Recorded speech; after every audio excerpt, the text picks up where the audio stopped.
ogende mu yobuwangwa.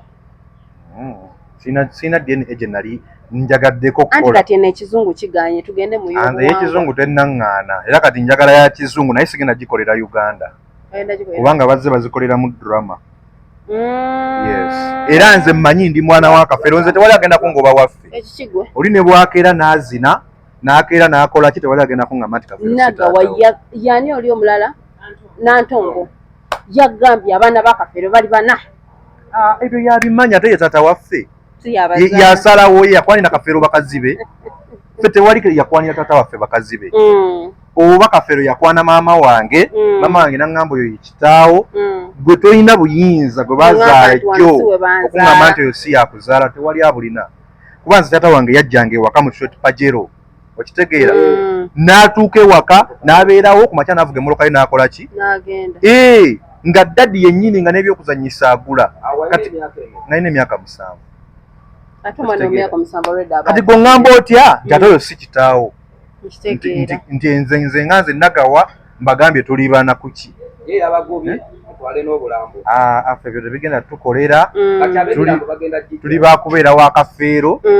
tuli bakuziikawo tuli bakukola nnyimbe buli kimu tugenda kikola wa Kafeero ewa Kafeero ewaka ate era ku bonna abaana tewali agenda tundawo tewali agenda kugama nawo yadde eka yettaka nga weetuli tewali bya bugagga naye akatono akasigalawo ng'ekijja tewali agenda kijjawo mpozi nga nange banzise baganda bange naye nga ndi mulamu tewali agenda kujjawo kintu kyonna ekyo nkibasuubiza ate ne baganda bange abalala abatalina bakubanga abali willing okuneegattako mujje ewaffe enkoko njeru tewali agenda tujjawo tewali agenda kikyusa ate kitaffe ye Kafeero okujjako ng'azuukuse n'agamba nti abo abaana sinze mbazaala nga tukiwulidde mu ye naye nga tetukiwulidde mu ye muli baana ba Kafeero tuli ba Kafeero n'obwozina ne bukyo.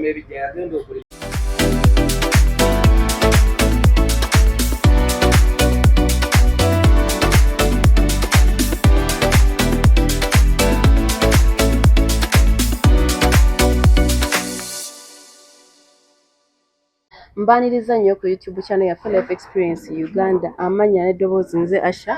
n'ava Namatovu era ng'okuweereza tusinzira wano ku Silverback bannange mwebale tulaba mwebale twagala mwebale kusubscribinga ate abakadde musharingireko abapya babeere part of us buli ssaawa tubeera n'emboozi Life Experience Uganda ate olunaku olwaliro tukuleetedde omwami agenda kuba atweyanjulirako amanya ge ate atubuulire ki ekimuleese ku Life Experience Uganda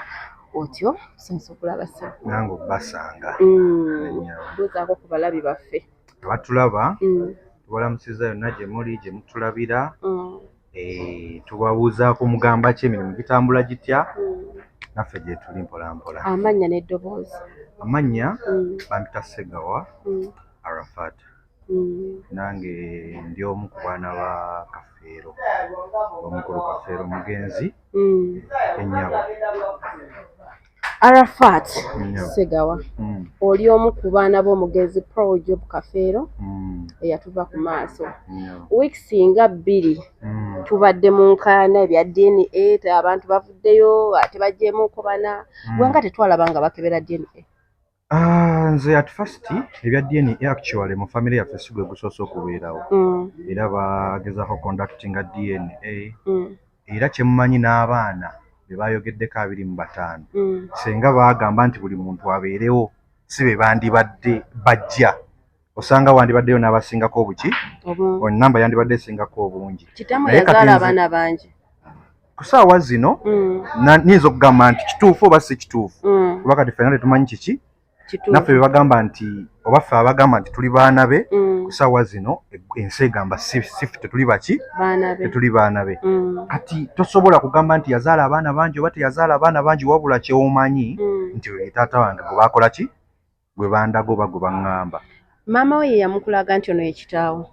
Maama wange yamundaga nga omukulu ye akyaliwo taata? Nze nabeerako naye ayogera sigamba nti bandaga mulage. Taata wange yafa 2007 nambeera ne maama wange enkoko njeru naye mu eryo ebbanga nali nkyali kalenzi kato naye Kafeero yajjanga n'ewaka n'abeererawo ddala oba n'asulawo. So nenkula nga mmanyi taata wange unfortunately Zeyi n'akola ki? Zeyi n'afa. Zeyi bw'afa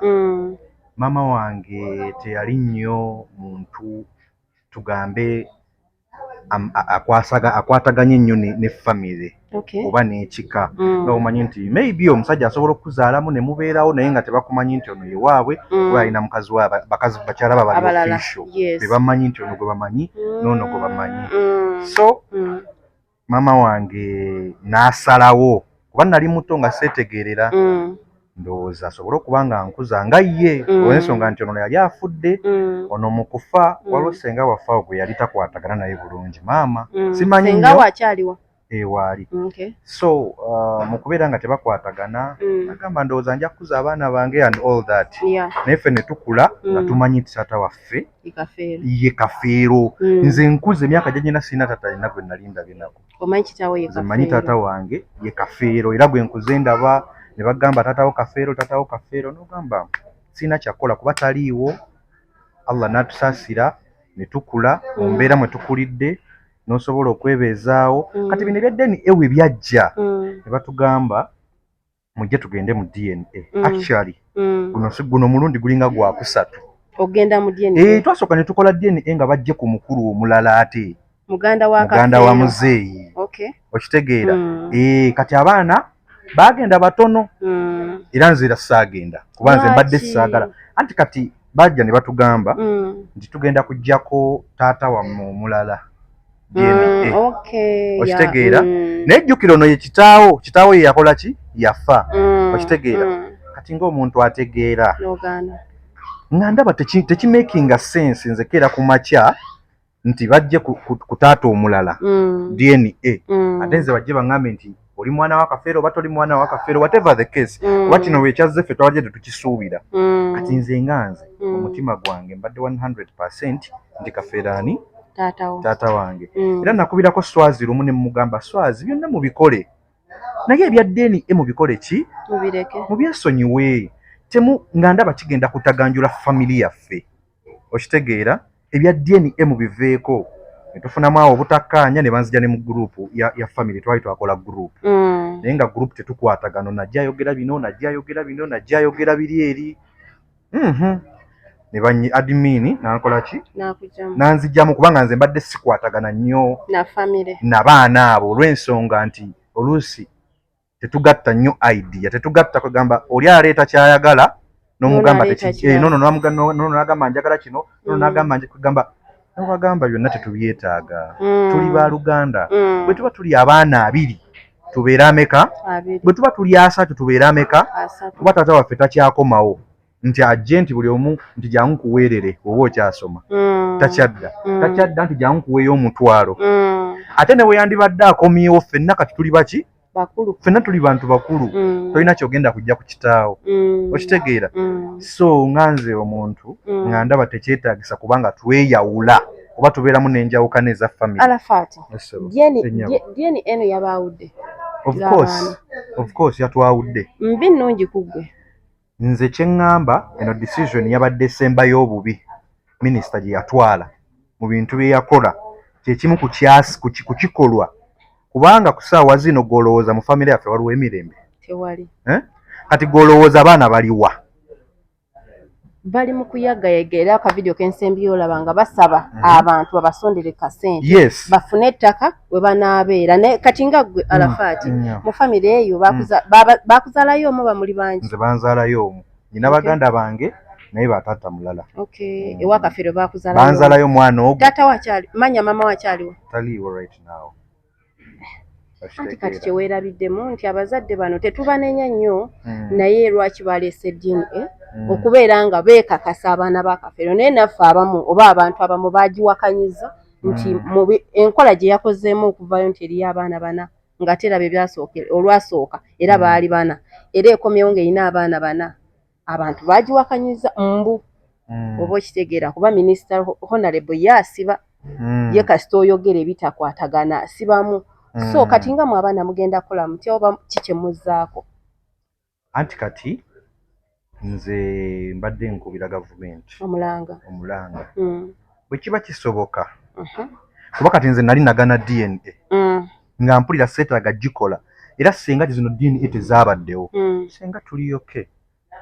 abandi baddewo kuba tewali family tali mu nkaayana family zikaayana ono n'akaayana n'oli oli n'aka but at the end of the day bituuka ne bikola ki ne biggwawo kuba n'okukula tukula n'okuzaala tuzaala n'otuuka ekiseera nga tokyali ku family nti ate bambi kino kiri kuba kati nze njagala nkugambe taata waffe yes yali muntu w'amaanyi naye si yali omugagga nti asobola okukeera ku makya abeekubye empi mubeerawo emyaka era olaba n'ebintu ebitutuusizza wano tebiri waffe wadde akawumbi oba yadde miliyoni 5 nti bisobola okukayanyamu abantu 2 bameka kyova olaba nze ng'omu nali nabivaako ne ngamba no all I needed is kubeera na kika ti wano we waffe nja kukola ebyange kuba nzadde abaana nange abange ati ku ssaawa zino ndi mu bbanga so kye nandisabye nti bwe kikeera ku makya nga waliwo possibility nti bagende bakondakitinge DNAs ewalala nga si mu Uganda ewalala oba South Africa oba India ensi yonna gye baba bakyuzinze nze nga nze nsobola okugenda ku DNA okitegeera naye waneeno guno si gwe mulundi ogusoose nga tukola DNA ezo okitegeera mba nsobola okugenda ku DNA naye kati sirina kye neetaaza DNA era y'ensonga lwaki saagenda wabula kyannuma nga ne bwe mbadde nsuubira nti ono ye mumanyi muganda wange noono mumanyi ng'ate bonna bagamba tebalikola ki kati nange ate neeraliikirira ne ŋŋamba kati bwe baba baganye gundi ne gundi n'oli nze ŋŋenda kwogera ki mu famire eyo nga bwe yabadde bameka bomanyi mu bwe balonze bonna like nti mbadde mukwatagana Swazi yekka be balonze nti be baana be Swazi yekka kati ate oyo omuwala mbadde simumanyi mpozi n'oligaayo omulala naye era mbadde mbalaba mu gurupu nga bwe nkugambye nti nze sibadde nnyo muntu because twalemagana nnyo okukwatagana era abo nga abasatu babadde ate bo bakwatagana nnyo nga bwe baleeta ebiteeso ate be baagala bateese bw'oyogera oba totegeera okitegeera so nendaba nga seetaaga nze omanyi ebintu byange si byakusika muguwa kyova olaba n'ebya DNA I was at peace ne bagamba sijja kgenda kuba nze mu ntandikwa sikiwagirangako ebbanga lye tubaddewo sikiwagirangako n'omulundi n'ogutya n'ogumu nti oba tugende tukole DNA nze ne Swazi namukubira ne tuvaawo bubi ne mugamba Swazi tekyetaagisa abaana ba muzeeyi baleka asobola okweyiya yeeyize gy'ali nammwe abali awo mubeere awo naye abantu mubakole ki mubeesonyiwe buli omu abeere mu bulamu bwe kuba abo abaana obalaba bwe mubalabye balina emyaka ameka 2, 3, 24 olowooza emyaka giri gyonna babaddewa olowooza tebabaddeewo era babaddewo nga asoma tasoma takola ki alina omukazi amulina nga buli omu ali eyo akimanyi nti ono taata wange naye nga gyakola ki gyali naye kati ku ssaawa zino olina emyaka 25 oba ameka bakugambye nti noonya ekika kyo golowooza otandikirawa naye bulijjo buli omu ali comfortable ne waali agamba oba nina kyenyina oba sirina kyenyina ku kitange naye yaani ye taata wange era wenfa bajja kunvuga bantwalewa naye kati ku ssaawa zino bakugambye ate naye si taatawo after a struggle of 15-10 years obonaabona tolina muzadde kati ku ssaawa zino ate bazze bakugambye naye yennyini era taliiwo kati ate olina n'okunoonya omulala omanyi ekitegeeza anti kati awo era DNA bantuufu bwe mugenda ku DNA naawe n'omanya ekituufu n'ogamba kati siina kika n'okola kati nze DNA gyenja okukola singa bagamba nti batuggyeko era nagenda enaggulu ku Saturday ne bagamba nfune looya ŋŋende banziggyeko omusaayi ŋŋende ku Buganda Court oba ewa Chief Magistrate wali eri Mengo naye ŋŋenda kikola ku mbeera emu nti bagenda kukwata omusaayi gwaffe bagukondakitingire mu nsi endala bwe zinaakomawo nga Kafeero si ekitanga nzaala ndi wiringa okutandika ekika ekyange ne baganda bange bonna era nabadde mbayita ne mbagamba asobole okujja akole ki ajje tutandike ekika kuba bano be basudde obayita mbayita tutandike ekika ekyaffe waliwo omuwala ono ali ku kijja yani yenaga iziti nagawa ali ku kijja yo badde oyogerezeganyako naye nayogerako naye omwekakasa nti mwana wa Kafeero anti kati nkugambye ku ssaawa zino ffenna tubadde tumanyi tuli baana baani kati nze oli muganda wange sisita wange sisobola gamba nti simukola ki tomumanyi kubanga mumanyi nagawa mumanyi era twogera okitegeera era nagawa y'omuntu omu gwe tubadde tukwatagana naye kuba kati gwe kyolina omumanya famire yaffe bya DNA byatandika ne tufunamu obukundi netufunamu gurupu waliwo boosanga abasatu nga bo bakwatagana bameka waliwo boosanga abataano nga bo bakwatagana bameka waliwo boosanga abameka okitegeera kati sinsi nti nagawa abaddewo ate nga balina embiranye nani ne Swazi okitegeera nagawa tubadde nga twogera era nga ye akakasa nti naye mwana wa taata ate nga nange sisobola kugamba nti si mwana wa taata kuba nange oli kitange gye yamuzaalira saakola ki kuba sirina buyinza bugamba nti gwe toli mwana wa Kafeero naawe toli okitegeera bonna nze baganda bange era we mbadde nkitwala ogambye bwe kigaana ogenda kukola ekika ekyo senga kigaana ngenda kukola ekika ekyange actually nja kukola ekika ne baganda bange abaana abawiiringi ono omwami gwe bayita abeera nnyo ku Spark ennaku zino dano oba yaani oyo muganda wa Kafeero omuwanvu ani nende muwuliziganya kitaawo mukwatagana yankubirako ku Saturday naŋŋamba nze baana bange ne bwe twabadde mu kkooti temwandabako nga nkuba enduulu n'agamba nze mwenna mbamanyi nti muli baana baani ba Kafeero nze siina mwana gwe ngoba naye kati nange byavuddeyo byantabudde kati naye ali confused kuba talina buyinza era yagambye ali kaliro waayo ali kaliro kuba buli omu gwatunuulidde kati ku ssaawa zino okitegeera kati naye oluusi omutunuulira nga ssaawa zino naye ekyokola takikola takimanyi naye nga ye bambi musajja wattu yatugamba nze siina mwana gwe ngobye bayithawe namulabye ali tiimu baana bange siirina mwana yagamba siina mwana gwe ngobye mwenna muli baana bange okitegedde buli mwana muganda wange gwe yandaga nti wuuno oba gwe yaleeta ewaka oba mama we gwe yaleeta n'agamba yuuno nze nga nze sina bwe ngenda kukola ki era tata waffe oyo abadde akyali naffe sofa ate ono omulala omweru oyo naye bonna bataata tebalina buzibu mpozi waliwo senga omwe waliwo ne senga gwe ndabyeko olunaku olwaleero avuddeyo era ku nsonga z'abaana abaasigadde omukwatagana oba temukwatagana naye si nnyo akwatagana nnyo ne bali akwatagana nnyo ne bali bisirikirwa ajja atya okubeera ng'ali nnyo mu nsonga zino bisirikirwa be bamu ku bantu abasembayo okubeera ne muzeeyi waffe nga tannaba kukola ki ate bisirikirwa yabeera nnyo era ne muzeeyi nga muganzi we oba nga mukazi we okitegeera ye yali mukyala we ng'amutegeera nnyo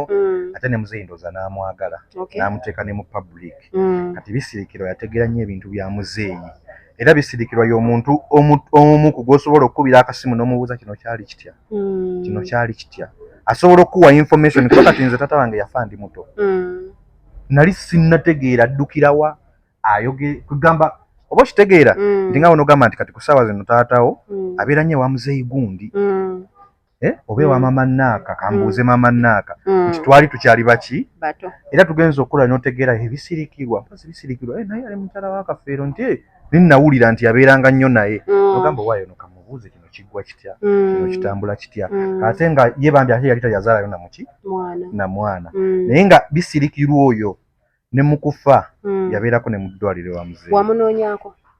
nayogerako naye ku ssimu njogeddeko naye si mulundi gumu kuba ye abadde talina buzibu era nayogerako naye ne mu mbeera eri yasooka abagala kukola DNA biki nga naye ali confused agamba owa ebintu bya famire yammwe bizibu oluusi bamulumba abamu bali ku sayidi ye abamu tebali ku sayidi ye abamu bagamba mubbi alina ekyapa kya muzeeyi kye yali alina oba akyakiina kati mulimu abaali bamuli obubi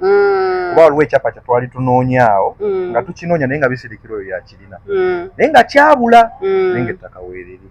naye n'avaayo n'agamba nti nze akirina ate abantu abamu ne bamubeera bubi n'agamba sijja kiwaayo kati naye abadde alina abadde alina pressure eyo waliwo ebimukuba eby'abaana bannaye bwa Steph Maza nabo si bwabu ate amaka g'otazaddemu mwana so Ashraf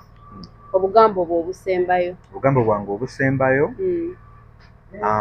twebaza bannayuganda n'abaganda bange abamu bendabye nga bakwatirako beebale twebaza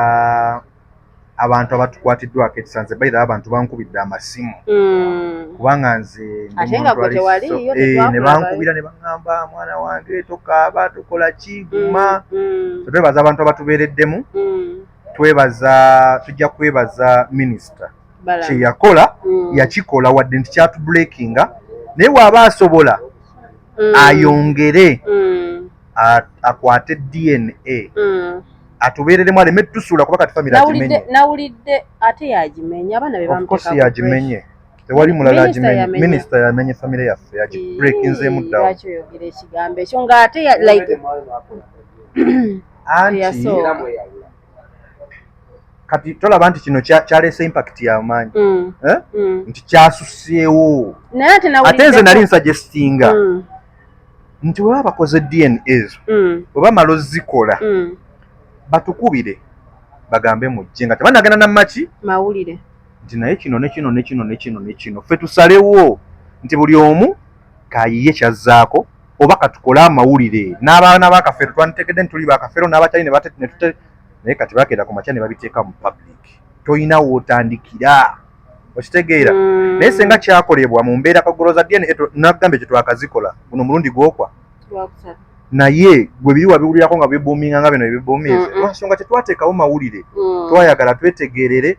bwe kiba nga ekika si kikyo ogenda onoonya ekika ekiki ekirala okitegeera jeni ebalirawo ezasooka era ezasooka tezaali bweziti era nga bwe zaali era bwe zazze anti DNA ezo ezasooka buli omu yabiwakanya ate n'abaana bonna nga bwe bagenze kati si we bakola ki si we baaliyo baali bangi baali batono abaasooka bano babadde ku ssaawa zino senga gavumenti ekeera ku makya neegamba nti kati tugenda kukola DNA endala oyinza okulaba nga tuli 3 nga beeyongeddeko kati bano abalala baatidde mwe mwatidde of course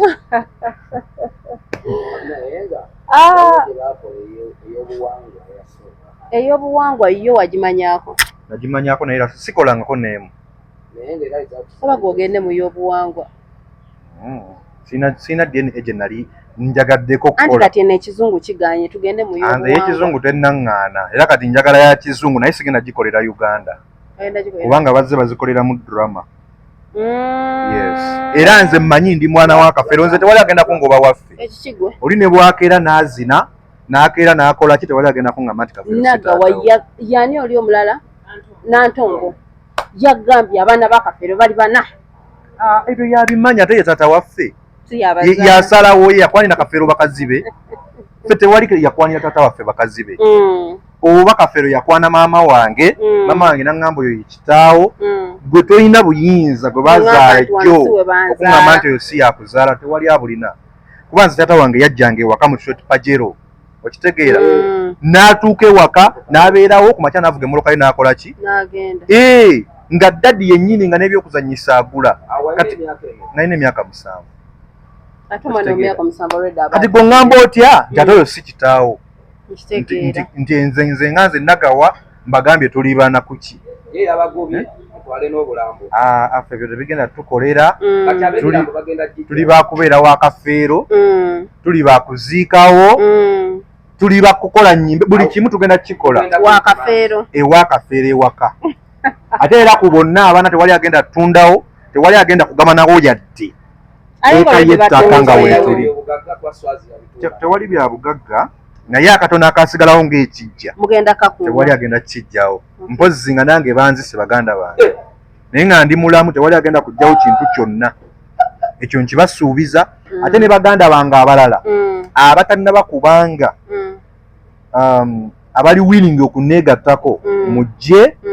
ewaffe enkoko njeru. Tewali agenda tujjawo, tewali agenda kikyusa, ate kitaffe ye Kafeero. Okujjako ng'azuukuse n'agamba nti abo abaana si nze mbazaala nga tukiwulidde mu ye. Naye nga tetukiwulidde mu ye. Muli baana ba Kafeero. Tuli ba Kafeero n'obwozi ne buki. Sega wagenda okulima ebijja.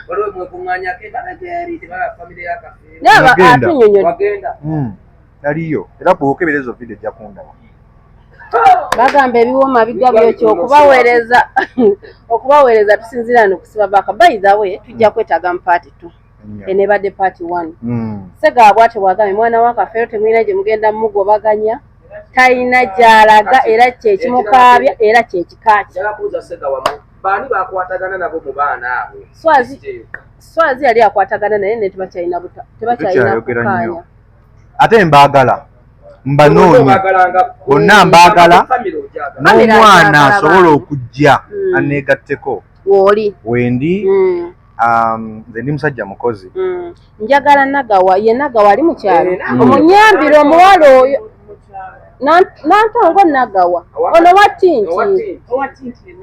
ye Nantongo bambi omwana oyo. Nantongo sister wange wabandaba ammanyi bulungi. Agambye boogera ajje tukwatagane nange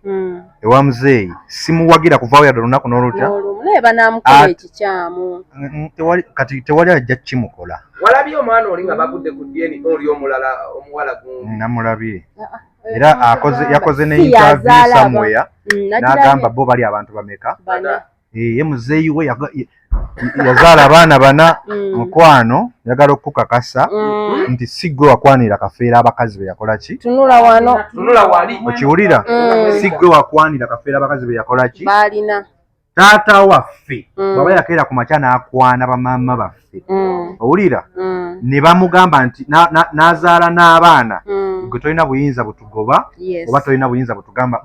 Tolina na buyinza bwonna bugamba nti wali eri siwaani. Ate oba omusajja asobola n'okulonda omwana n'amukuliza ewaka n'afuuka wawaka. Ate olwo gwe baŋŋambye nti yazaala. So njagala okubakakasa tetugenda kuvaawo, tetulina gye tugenda.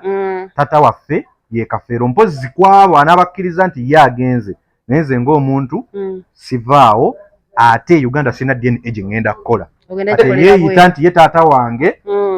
yeeyita nti alina amaanyi agasinga aga Kafeero, aŋŋambe nti siri mwana we na mmange yaŋŋamba oyo taata wange ng'ate yajjanga n'ambuusa nga ndi mwana muto nti gwe nze nkuzaala kati gwe vaayo ŋŋambe nti si gwe anzaala. Bwe bityo ebiwooma bigwa byokya okuweereza tusinzira n'okusiba baka mubeere bulungi. Bye bye.